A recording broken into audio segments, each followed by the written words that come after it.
Islamabad high court में जजेस का तबादला आइन के मुताबिक करार। सुप्रीम कोर्ट में जजेस के ट्रांसफर के खिलाफ जजेस की दरखास्तें मुस्तरद कर दी। 5 रुकनी आइनी बेंच ने 3-2 की अक्सरियत से फैसला सुनाया। जस्टिस नईम अख्तर अफगान और जस्टिस शकील अहमद ने फैसले से इख्तलाफ किया। आइनी बेंच ने जजेस की सीनियरिटी का मामला सदर पाकिस्तान को वापस भेज दिया। सीनियरिटी का फैसला होने तक जस्टिस सरफराज डोगर बतौर कायम मकाम chief justice Islamabad high court फराइज जारी रखेंगे। जस्टिस मोहम्मद अली मजहर ने केस का मुख्तसर फैसला सुनाया। कहा कि आइन के आर्टिकल 200 और 175 दोनों अलहदा आइनी आर्टिकल्स हैं। आर्टिकल 200 सदर मुमलिकत को ट्रांसफर का इख्तियार देता है। जजेस तबादले के लिए सदर पाकिस्तान का इख्तियार बाकायदा तरीकाकार के तहत इस्तेमाल होता है। सदर पाकिस्तान जजेस का तबादला मुतल्लिका जज और चीफ जस्टिस पाकिस्तान की मुशावरत से करते हैं।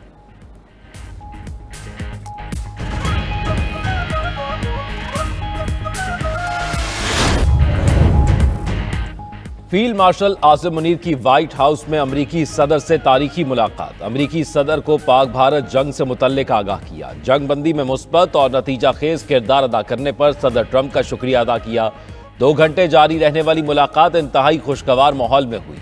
वजीर दाखिला मोहसिन नकवी, मुशीर कौमी सलामती लेफ्टिनेंट जनरल आसिम मलिक, अमरीकी वजीर खारजा मार्को रूबियो और खुसूसी नुमाइंदा बराए मशरक वुस्ता भी मौजूद थे। ISPR के मुताबिक डोनाल्ड ट्रंप ने फील्ड मार्शल आसिम मुनीर की पाकिस्तान से लगन और अज़म की तारीफ की। इंसदाद दहशतगर्दी की मद में जारी ताउन और खित्ते में पाकिस्तान के क़याम अमन की कोशिश को सराहा। ज़राए के मुताबिक मुलाकात में पाक अमरीका मुआशी और तिजारती ताउन बढ़ाने के बारे में इत्तफाक हुआ। फील्ड मार्शल आसिम मुनीर ने सदर ट्रंप को हुकूमत की जानिब से दौरा पाकिस्तान की दावत दी।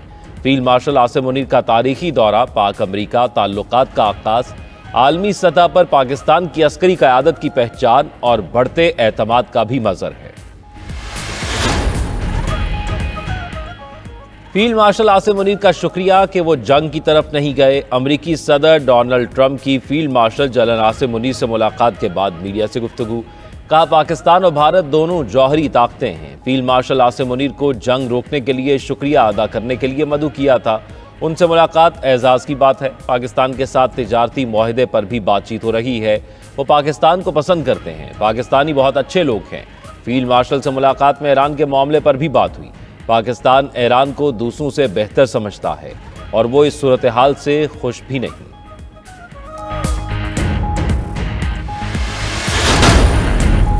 इसराइल ईरान मामला बातचीत से हल करने की कोशिशें। जर्मनी, फ्रांस और बरतानिया के वज़राए खारजा के ईरानी हममनसब से मुज़ाकरात कल होंगे। जिनेवा में ईरान के साथ जौहरी मामले पर मुज़ाकरात होंगे।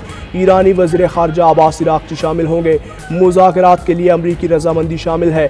दूसरी जानिब इसराइली ईरान जंग पर अक़वाम मुत्तहिदा की सलामती कौंसिल का इजलास तलब। इजलास बुलाने की दरख्वास्त ईरान ने की थी। पाकिस्तान, रूस, चीन और अल्जेरिया ने हिमायत की।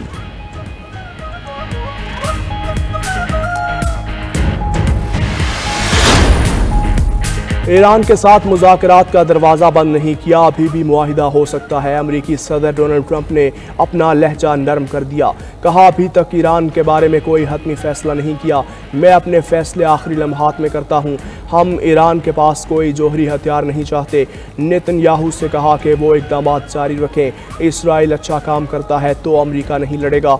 जंग को जल्द अज जल्द ख़त्म करना अच्छा होगा। अमरीकी नशरियाती इदारे ब्लूमबर्ग ने दावा किया है कि अमरीका ईरान पर मुमकिन हमले की तैयारी में मसरूफ़ है। ट्रंप इंतज़ामिया के कुछ अफसरान ने भी अमरीका के ईरान पर हमले के मुमकिन मनसूबों की तरफ इशारा किया। उधर ईरान जंग के खिलाफ वाइट हाउस के बाहर मुजाहिरा। सैकड़ों शहरी जंग मुखालिफ बैनर्स के साथ सरापा एहतजाज। अमरीका सुन ले, ईरान कभी हथियार डालेगा ना सेहोनी रियासत पर रहम करेगा। ईरानी सुप्रीम लीडर आयतुल्लाह खामनाई का अमरीकी सदर ट्रंप के बयान पर इंतबा। कहा अमरीका ने हमला किया तो उसे नाकाबिल तलाफी नुकसान होगा। ईरान मुसल्लत किया गया अमन या जंग कबूल नहीं करेगा। शोहदा के खून और अपनी सरजमीन पर हमले को नहीं भूलेंगे। सेहोनी हुकूमत को अपने इक़दामात का खुमियाजा भुगतना होगा।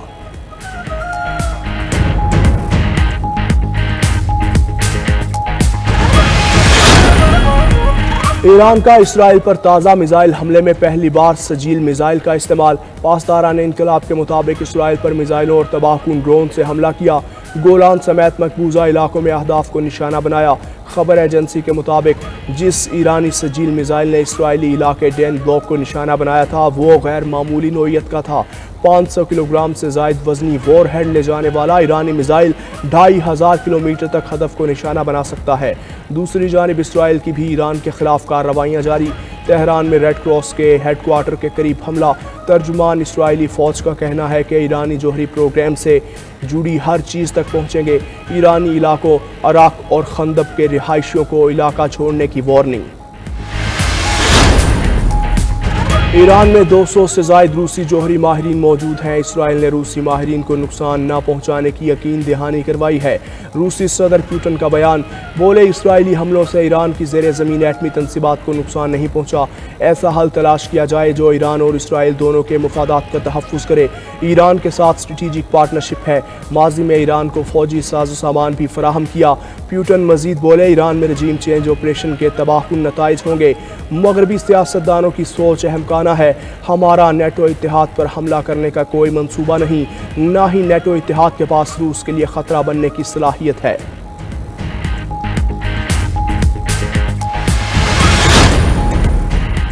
ईरान के इसराइल पर जवाबी वार जारी। ताज़ा हमलों में 20 से ज़ायद मिसाइल दाग दिए। तल अबीब, हिफा और बैतुल मक़दस के इलाके धमाकों से गूंज उठे।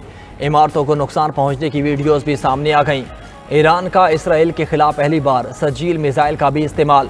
पासदारान इनकलाब के मुताबिक इसराइल पर मिसाइलों और तबाहकुन ड्रोन से हमला किया। गोलान समेत मकबूजा इलाकों में अहदाफ को निशाना बनाया। 500 किलोग्राम से ज़ायद वजनी वॉर हेड ले जाने वाला ईरानी मिसाइल 2500 किलोमीटर तक हदफ को निशाना बना सकता है। दूसरी जानिब इसराइल की भी ईरान के खिलाफ कार्रवाइयाँ जारी। तेहरान में रेड क्रॉस के हेडक्वार्टर के करीब मिसाइल दागे।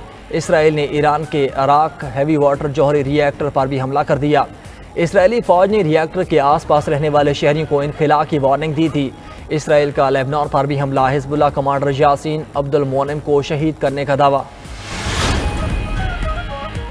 ईरानी बैलिस्टिक मिसाइल हमलों से इसराइली परवाज़ों का निज़ाम दरहम बरहम हो गया। बैनुल-अक़वामी परवाज़ों का रुख मोड़ दिया गया। फ्लाइट रेडार वेबसाइट के मुताबिक इसराइली सरकारी फ़ज़ाई कंपनी की परवाज़ को तल अबीब एयरपोर्ट पर उतरने की इजाज़त ना मिल सकी।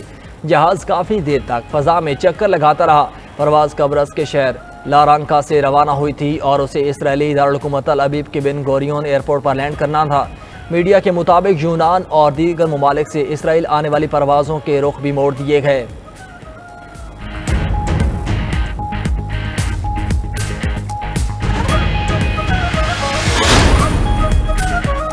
वज़ीर ख़ारजा इसहाक़ डार और उज़्बेक हम मनसब के दरमियान टेलीफोनिक रब्ता, दो तरफ़ा ताल्लुकात, बाहमी दिलचस्पी के अमूर और खित्ते की सूरत हाल पर तबादला ख्याल। इस्लामी ताउन तंजीम के वज़ीर ख़ारजा काउंसिल की आइंदा इजलास का एजेंडा भी ज़ेर गौर आया।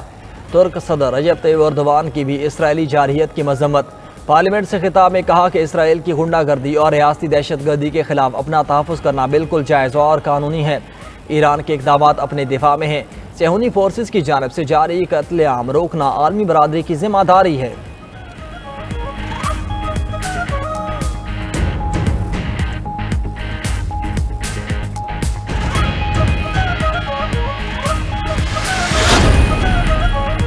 वज़ीर-ए-आज़म शहबाज शरीफ की ज़ेर सदारत Jinnah medical complex and research center की तामीर से मुतालिक जायज़ा इजलास। शहबाज शरीफ ने कहा कि JMC पूरे खित्ते के लिए बेहतरीन तिबी सहूलियात और जदीद तिबी तहकीक के आलात से लैस होगा। मनसूबे की तामीर के तमाम मराहिल में 100% शफाफियत यकीनी बनाई जाए। ब्रीफिंग में बताया गया कि जिना मेडिकल कम्प्लेक्स की तामीर के लिए 600 कनाल अराजी के हसूल का अमल तेज़ी से जारी है। माहिरीन और कंसल्टेंट्स की तैनाती के लिए बैनुल-अक़वामी सतह पर इश्तिहार दिया जा चुका।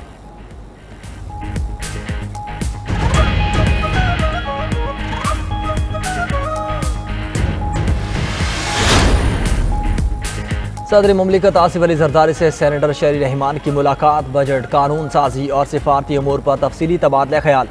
शहरी रहमान ने बताया कि आलमी बरादरी को पाकिस्तान के असूली मौक़िफ़ से आगाह किया और बैनुल-अक़वामी सतह पर हिमायत हासिल करने में कलीदी किरदार अदा किया। सदर मुमलिकत आसिफ अली जरदारी ने कोalition ज्वाइंट कमेटी की फ़ाल सिफारती कोशिशों को सराहा और आलमी सतह पर पाकिस्तान का मौक़िफ़ मौसर अंदाज में पेश करने पर टीम की काविशों की तारीफ़ की।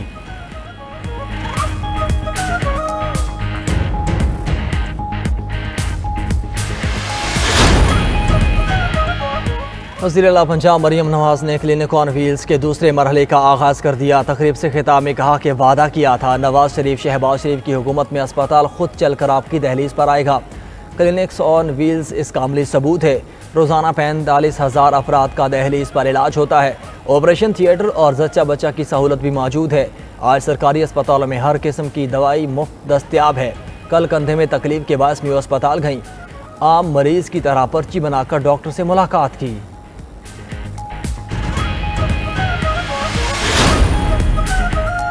और मुल्क में शदीद गर्मी जारी, घरों से निकलना महाल हो गया। NDMA ने 22 जून तक हीट वेव अलर्ट जारी कर दिया। पंजाब और सिंध के साथ साथ बलोचिस्तान भी शदीद गर्मी की लपेट में। दर्जा हरारत मामूल से 4 डिग्री तक ज़्यादा। जनूबी अजला में गर्द आलूद हवाएं और लू चलने लगी।